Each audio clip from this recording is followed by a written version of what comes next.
सखर रेवानी सहाफ़त पन्नू आकिल में सियासी समाजी शख्सियत स्टेट फाउंडेशन जी चेयरपर्सन मैडम शाइस्ता बलोच जो पन्नू आकिल ऐवानी सहाफ़त आमद शाइस्ता बलोच सां गॾु पन्नू आकिल जो नाले वारो अदीब अदब ऐं अख़लाक सां हर शहरीअ सां पेश ईंदड़ असद चाचड़ बि इन मौक़े ते गॾु हुआ। मैडम शाइस्ता बलोच ऐवानी सहाफ़त में ऐवानी सहाफ़त जे अराक़ीन ऐं मीडिया सां ॻाल्हाईंदे चयो त स्टेट फाउंडेशन हर ग़रीब मिसकिन ऐं बोझनि जी तकलीफ़ुनि खे सम्झी हर विख ते मीडिया जे तवसल सां मयारी ऐं पंहिंजे फाउंडेशन जी सहकार सां हर मुमकिन मदद कई आहे। वधीक मीडिया सां ॻाल्हाईंदे चयो त मीडिया हमेशह ग़रीबनि अबोझनि जो सघारो आवाज़ बणी आहे, जंहिं करे संदसि साम्हूं मुख़्तलिफ़ वक़्तनि ते तकलीफ़ूं कूड़नि केसनि ऐं मुख़्तलिफ़ सहाफ़ियुनि खे शहादतूं बि ॾियणियूं पयूं।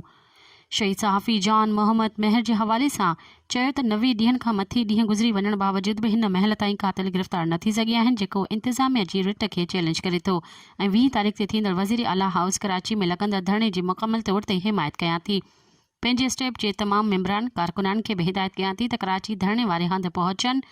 ऐं आख़िर में ऐवान सहाफ़त जे तमामु टीम जो शुक्रिया अदा कयो। मज़ीद ख़बरनि ऐं तफ़सीलात लाइ विज़िट कयो असांजी वेबसाइट www.awamiNewsHD.com ऐं ॾिसंदा रहो अवामी न्यूज़ HD।